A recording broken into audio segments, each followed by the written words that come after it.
नमस्कार, देवभूमि समाचार में स्वागत है आपका। मैं हूं आपके साथ प्रियंका मिश्रा। बुलेटिन की करेंगे शुरुआत।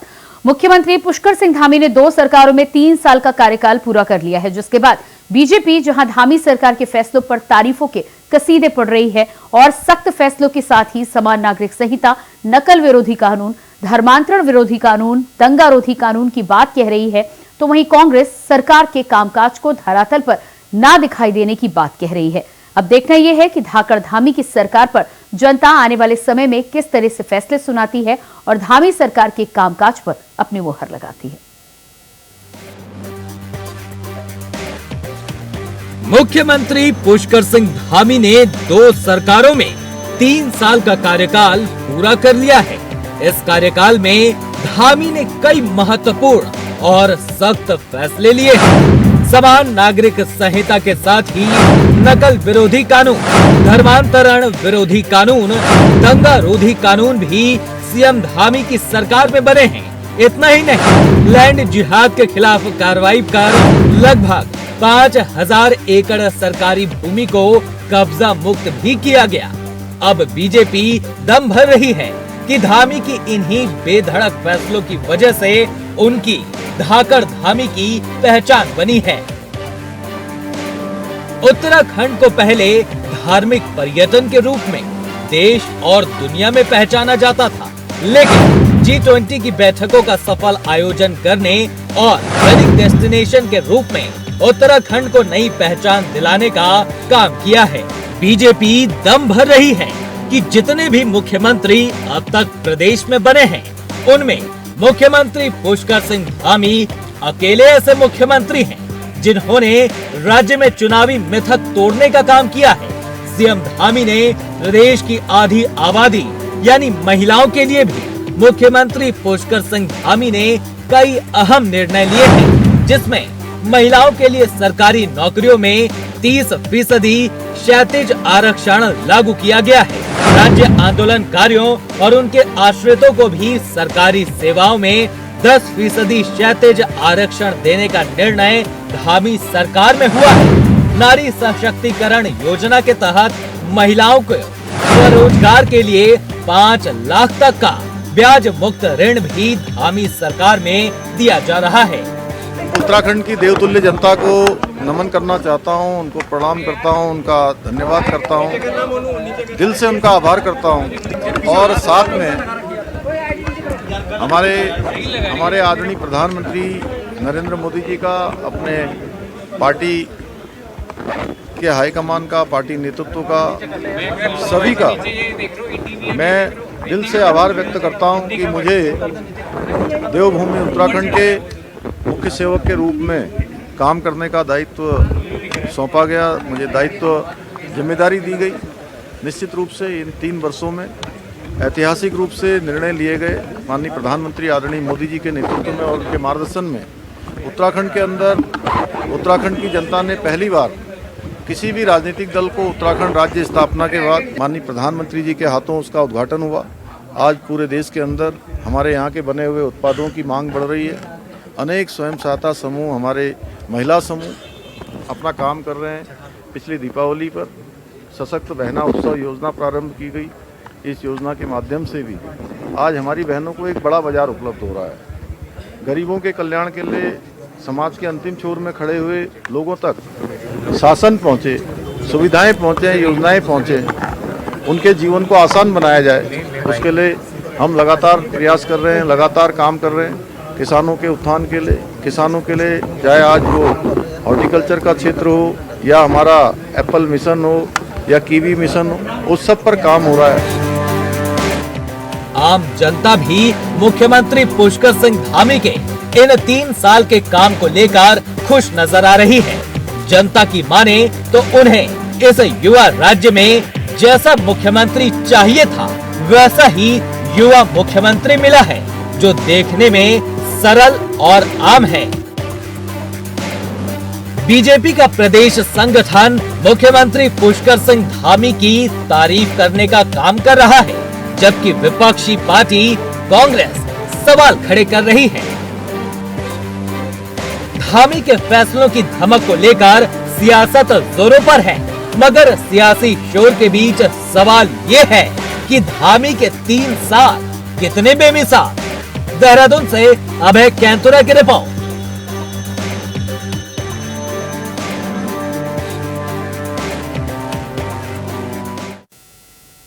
और इसके बाद बात करेंगे अगली खबर को लेकर। उत्तराखंड की चारधाम यात्रा राज्य के लिए लाइफलाइन का काम करती है, इसलिए चारधाम यात्रा को सुव्यवस्थित करने का काम सरकार की तरफ से किया जा रहा है। आपको बता दें कि पिछले 50 दिनों में 30 लाख से ज्यादा श्रद्धालु चारधाम यात्रा में दर्शन कर चुके हैं, जबकि रजिस्ट्रेशन करने वालों का आंकड़ा करोड़ों तक पहुंच चुका है। वहीं यात्रा को और बेहतर बनाने के लिए मुख्यमंत्री पुष्कर सिंह धामी ने कहा है कि चारधाम यात्रा को और बेहतर बनाने के लिए सरकार लगातार प्रयास कर रही है, जिससे यात्रियों को बेहतर सुविधा मिल सके और उत्तराखंड का धार्मिक पर्यटन बढ़ सके।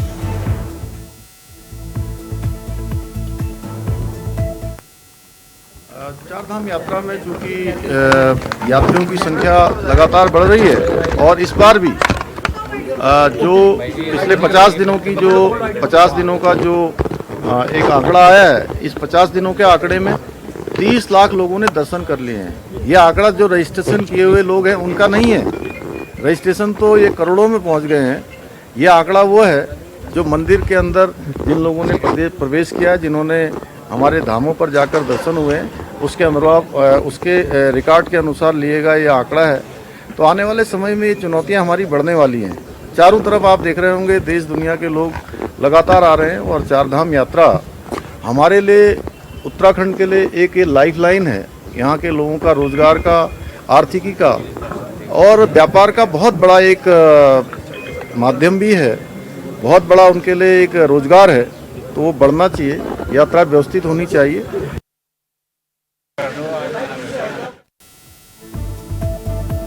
तो यात्रा को और बेहतर बनाने को लेकर सीएम धामी की तरफ से लगातार प्रयास किया जा रहा है। उसको लेकर कई योजनाओं पर काम किया जा रहा है, जिससे आने वाले समय में चारधाम यात्रा सुव्यवस्थित और सुचारू तरीके से आगे बढ़ाई जा सके।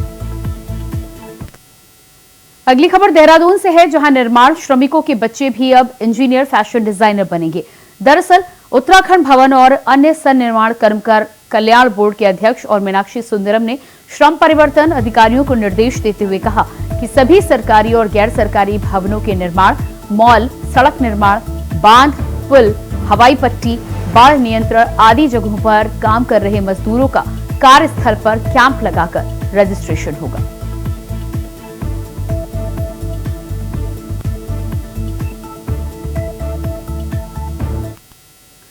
उत्तराखंड शिक्षा विभाग वर्तमान शैक्षिक सत्र को विद्यार्थी वर्ष के रूप में मनाने जा रहा है।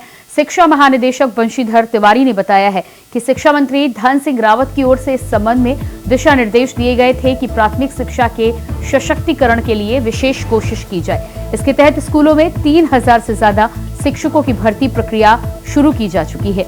अब स्कूलों में संसाधनों के विकास पर फोकस रहेगा।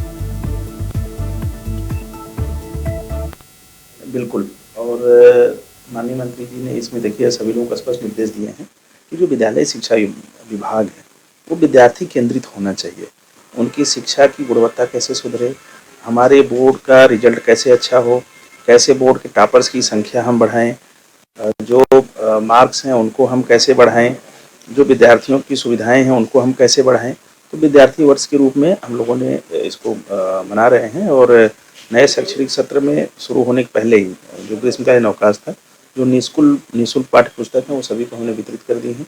इस बार जो विज्ञान विषय की किताबें हैं वो 2 भाषीय हैं, हिंदी और इंग्लिश दोनों में, ताकि बच्चों की हिंदी के साथ साथ इंग्लिश की समझ भी बढ़े।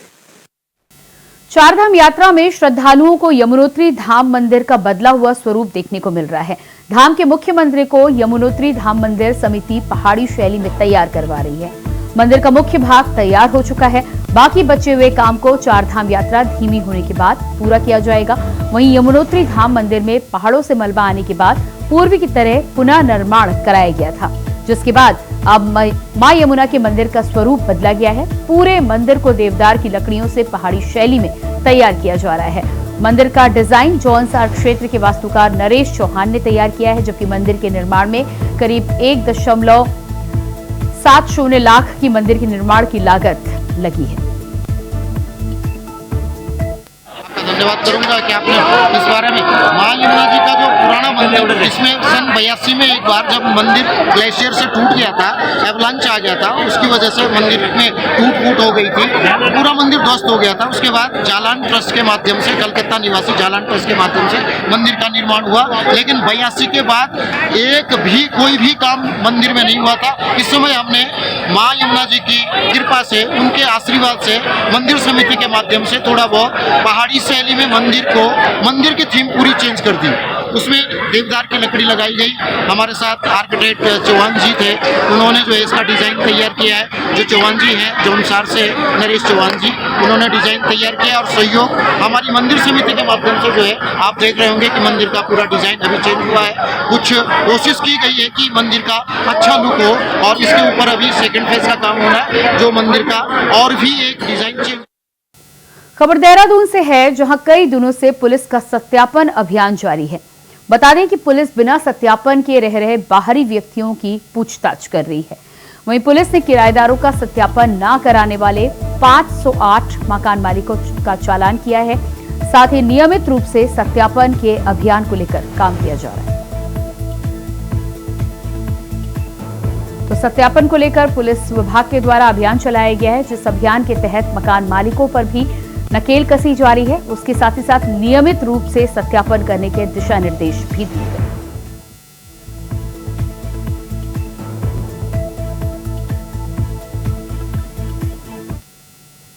उधम सिंह नगर के पंत नगर में दरोगा का युवती से अश्लील बात करने का मामला तूल पकड़ता जा रहा है। दरोगा की युवती से अश्लील बात करने का ऑडियो वायरल होने के बाद जहां जिले के एसएसपी मंजूनाथ टीसी ने दरोगा को सस्पेंड कर दिया, तो वहीं आज बारिश की थी। किच्छा विधायक तिलकराज बघेल ने कांग्रेस कार्यकर्ताओं के साथ एसएसपी कार्यालय के बाहर धरना दिया और निलंबित दरोगा राजेंद्र सिंह डांगी के खिलाफ मुकदमा दर्ज करने की मांग की है। साथ ही किच्छा विधायक तिलकराज बघेल ने इस मामले में एसएसपी मंजूनाथ टीसी की भूमिका पर भी सवाल खड़े किए हैं और एसएसपी को इस जांच से अलग करने की मांग उठाई है। उन्होंने ये भी कहा कि एसएसपी भ्रष्टाचार को संरक्षण देने का काम कर रहे हैं। तो युवती से अश्लील हरकत के मामले में दरोगा को सस्पेंड किया गया है। इसके साथ ही साथ भारतीय जनता पार्टी और कांग्रेस के नेताओं ने एसएसपी कार्यालय का घेराव कर दरोगा के खिलाफ सख्त कार्रवाई करने की मांग की। ये लोकतंत्र है। माननीय किच्छा विधायक महोदय को तिलकराज बघेल जी है, तो उनको कुछ बातों को लेके, कार्रवाई को लेके, वो कुछ मांग को लेके वो आए थे और अपने सपोर्टर्स के साथ जो है धरने पर बैठे। तो उसके बाद मैंने उनको रिक्वेस्ट किया कि पहले ऑफिस में आके मतलब अच्छे ढंग से बातचीत हो जाएगी। वहाँ पर ही उन्होंने काफ़ी चीज़ें हमको अवगत कराए हैं। तो यही है जो बीते दिनों में चल रहा है, वो जिसमें पंतनगर एसएचओ को एक पुराना ऑडियो जो वायरल हुआ है, उस ऑडियो के संबंध में हमने ऑलरेडी सस्पेंशन की कार्रवाई करे थे। उस मैटर में ये चाह रहे थे कि और भी लीगल एक्शन हो जाए करके। इस संबंध में हमने उनको अवगत कराया है कि बिल्कुल जांच चल रही है और साथ में ही अतिशीघ्र मतलब अतिशीघ्र आपको लीगल एक्शन के बारे में भी पूरा अवगत किया जाएगा। सकारात्मक बातचीत हुई है और उसमें जो हमारी एक बात थी कि जो पीड़िता जिसके साथ एसओ ने डांगी ने जिस तरह का व्यवहार किया है, उस पर उसके खिलाफ तो कार्रवाई चली रही है, सस्पेंशन की हो चुका है। आगे की कार्रवाई के लिए उन्होंने भरोसा दिलाया कि हम जांच करके एफआईआर करेंगे। उसका उन्होंने भरोसा दिलाया जांच के दौरान। और दूसरा जो पीड़िता की जो 7 तारीख की एफआईआर थी, जिसको लेकर सारा मामला शुरू हुआ है, पीड़िता की तरफ से जो 7 तारीख उसके घर पे जो हमला हुआ, लोग घुसे घर पे, उसका मुकदमा कायम कर दिया गया। एक गीता का मामला है, उस पर भी उन्होंने कहा कि हम कार्रवाई करेंगे, देखेंगे इसको कि उसके साथ जिन लोगों ने अभद्रता की है, एससी महिला है। तो सारे मामले हमने रखे हैं। तो एसएसपी का कहना है कि हमें कुछ समय दे दिया जाए, हम उसकी जांच करा रहे हैं, बयान करा रहे हैं और उसके बाद अगली कार्रवाई भी हम करेंगे, हम किसी को बख्शेंगे नहीं। खबर देहरादून से है, जहां सीएम धामी ने मुख्यमंत्री आवास पर महान दार्शनिक और समाज सुधारक स्वामी विवेकानंद की पुण्यतिथि के अवसर पर उनके चित्र पर श्रद्धा सुमन अर्पित कर श्रद्धांजलि दी। मुख्यमंत्री ने कहा कि स्वामी विवेकानंद के विचारों को आत्मसात कर देश की युवा शक्ति प्रगति पथ पर आगे बढ़कर राष्ट्र के उत्थान में अपना योगदान दे रही है। उनके विचारों का अनुसरण कर सभी को समाज सेवा करने के लिए नव चेतना का संचार करना होगा।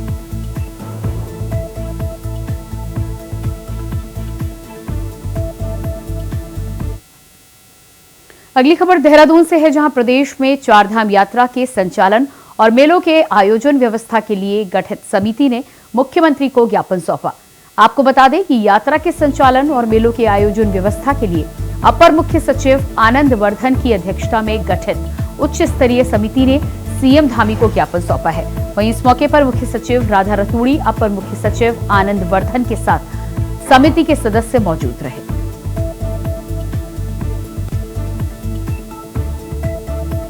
तो समिति ने मुख्यमंत्री को सौंपा है ज्ञापन। साथ ही साथ यात्रा के संचालन के लिए गठित समिति ने ये ज्ञापन सौंपकर मौके पर प्रशासनिक अधिकारी मौजूद होने के साथ ही साथ कई दिशा निर्देश भी जारी किए।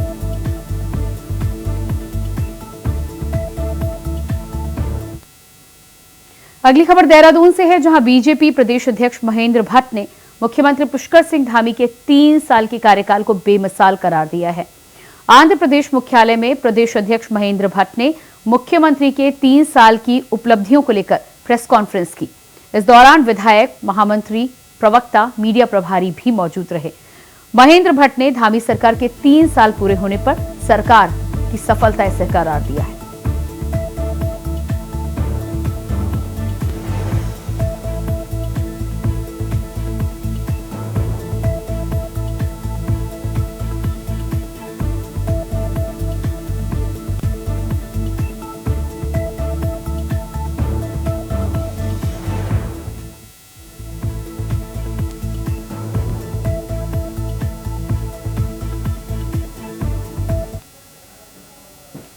मुख्यमंत्री पुष्कर सिंह धामी की सरकार ने आज अपने पहले और दूसरे कार्यकाल को मिलाकर 3 साल पूरे कर लिए। 4 जुलाई 2021 को पुष्कर सिंह धामी ने उत्तराखंड के मुख्यमंत्री के रूप में शपथ ली थी। इन 3 सालों में सीएम धामी ने कई बड़े फैसले लिए हैं, जिनकी देश भर में चर्चा हुई। इनमें समान नागरिक संहिता, नकल विरोधी कानून, धर्मांतरण विरोधी कानून, दंगा रोधी कानून और लैंड जिहाद जैसे फैसले हैं। इन फैसलों से राष्ट्रीय फलक पर मुख्यमंत्री का नाम कई बार ट्रेंड होने लगा था।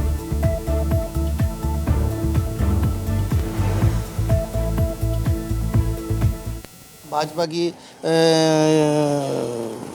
जो सरकार है, जिसके मुख्यमंत्री पुष्कर सिंह धामी जी हैं, उनके 3 बेहतरीन कार्यों में जो मैं मानता हूँ मुख्य से, सबसे पहले तो उन्होंने एक यूसीसी लागू किया है, यूनिवर्सल सिविल कोड, और दूसरा एक नकल विरोधी कानून भी सरकार ने लागू किया है। और ऐसे बहुत से कार्य जो धामी सरकार ने लागू किए हैं और जनता के बीच में वे खरे भी उतर रहे हैं। मैं मानता हूं कि धामी सरकार ने एक तो जो भ्रष्टाचार वाला मुद्दा है वो भी बहुत उससे उठाया है और जनता के बीच उनकी वाहवाही भी हो रही है। और उत्तराखंड में भी हाल में चुनाव भी हुए हैं, जो 5 सीट उनके मार्गदर्शन में लड़ी गई है, वो भी उन्होंने अपनी कसौटी पर खरे उतर कर वो भाजपा की झोली में गिराई है। वर्तमान सरकार के बारे में बता दूं कि पिछले 3 वर्षों में भारतीय जनता पार्टी सरकार के जो वर्तमान में हमारे मुख्यमंत्री पुष्पेंद्र सिंह धामी हैं, उन्होंने अपनी योग्यता से, अपने कार्यकलापों से और समस्त पार्टी को एक साथ रखते हुए, विपक्षियों को भी साथ में लेते हुए अपनी समस्त योजनाओं को पूरी तरह से लागू किया है, चाहे वो केंद्र द्वारा दी गई प्रदत्त योजनाएं हों या प्रदेश द्वारा हों, चाहे वो सीए हो या और भी कोई विकास के कार्य हों। उन्होंने त्वरित कार्रवाई कर उन सभी को जनता के लिए हितकर बनाया है और उनके लिए लाभकारी करा है। इसके लिए मैं उनका पुनः धन्यवाद देता हूं। चाहे किसी भी प्रकार की आपदा हो, चाहे हमारे यहाँ भी एक सुरंग में कोई इस तरह की एक दिक्कत आई थी, हमारे 41 मजदूर फंसे थे, उसमें भी उन्होंने यथासंभव, यहाँ तक कि अपने रात दिन एक लगाकर स्वयं भी वहाँ पर जाकर उन्होंने सभी कार्रवाई जो भी उनके सुविधा उपलब्ध करा सकते थे उन्होंने कराई है।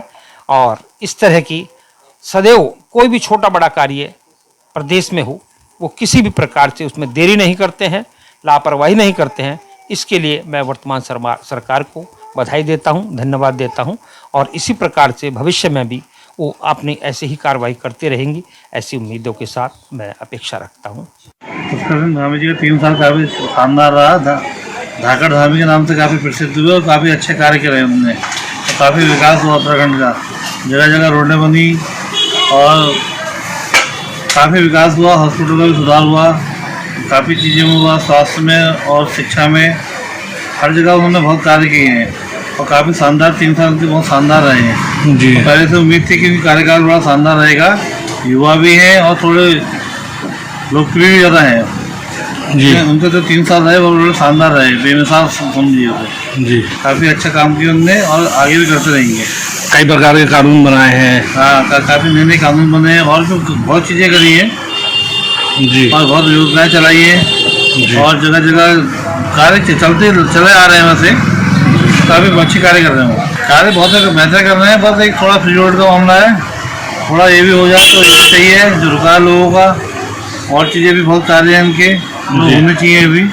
अब धीरे धीरे कर रहे हैं तो सरकार दोबारा मोदी जी का भी तीसरा वो चालू हो चुका है। अब तो डबल इंजन की सरकार मिलकर बहुत बढ़िया काम करेगी, पहले भी करती आई है, आगे भी करती रहेगी। उनका कार्यकाल बहुत अच्छा है और आगे उम्मीद है हमें आने वाले समय में भी धामी जी जैसे मुख्यमंत्री मिलेंगे।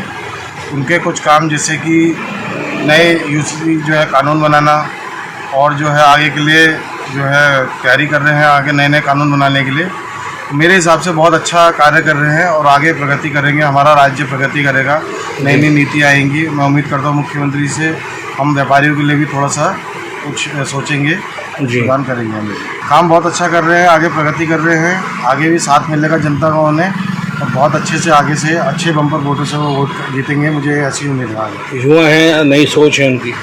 बिल्कुल युवा के साथ में भी है, युवा उनके साथ काफ़ी जुड़ा है। हम जैसे युवा जो हैं जुड़े हैं काफ़ी और काफ़ी युवाओं के लिए सोचते हैं। बहुत अच्छे विचार हैं उनके, आगे प्रगतिशील हैं, अच्छे हैं। हमारे मुख्यमंत्री जी अच्छा कार्य कर रहे हैं। अभी बीते कुछ वर्षों में उन्होंने काफ़ी सही काम करे हैं, अच्छे काम करे हैं और उम्मीद है कि आगे भी करते रहें। बाकी विकास की बात रही तो धीमे ही सही लेकिन हो रहा है, विकास तो हो ही रहा है और भी आगे हमें अपेक्षा है कि वो कुछ अच्छा करें देश के सभी नागरिकों के लिए। उम्मीद है वो करेंगे। यूसीजी भी उनका एक अच्छा कदम है, नकल विरोधी कानून भी उन्होंने बनाया है, तो वही मेरा कहने का मतलब है कि कार्य वो करने की कोशिश कर रहे हैं, अच्छा कर रहे हैं। बाकी उम्मीद है कि और भी कुछ थोड़ी बहुत मुद्दे रह गए हैं हमारे प्रखंड के, वो भी शायद वो सॉल्व करने की कोशिश कर रहे हैं और आशा है कि करेंगे। सबसे पहले तो मैं हल्द्वानी के हिसाब से अगर कहूँ तो हल्द्वानी में सबसे ज़्यादा ज़रूरत आज ISBT की है, जो अभी तक लोगों ने जो है उम्मीद लगाई है और पूरी उम्मीद है कि शायद हो सकता है धामी जी की सरकार में जो है ये लोगों को जो है एक ज़रूरत जो है पूरी हो सकती है। क्योंकि जितना युवा के हिसाब से जागरूकता इनकी है तो लगता है कहीं ना कहीं काम जो है अंजाम तक ही पहुँचाएँगे। दूसरा रहा जमरानी बांध जो है, और जमरानी बांध के साथ साथ जो है वो भी लग रहा है कि कहीं ना कहीं इनके कार्यकाल में जो है पूरा हो जाएगा। और तीसरी चीज़ ये है कि छात्रों का जो भविष्य है उसको लेकर के जो है कानून पास हुआ है, तो कहीं ना कहीं लगता है कि छात्रों का जो नया भविष्य है वो कहीं ना कहीं धामी जी की सरकार में जो है दिखाई देगा। वो सब चीज़ जो है लगता है कि जिस चीज़ को कार्य को लेकर के वो कर रहे हैं, तो उम्मीद है कि जल्द जो है उस कार्य को जो है जनता के बीच में दिखाई देगा। तो हम चाहते हैं कि धामी जी कई और चीज़ों पर भी जो है ध्यान दे। शहर के लिए जो है बिजली है, पानी है, तो ये सब चीज़ें जो है लोगों की जो है जनता की मांग है, तो उसको भी पूरी की जाए। इसी के साथ देवभूमि समाचार में इतना ही। खबरों के लिए बने रहिए इंडिया वॉइस के साथ। नमस्कार।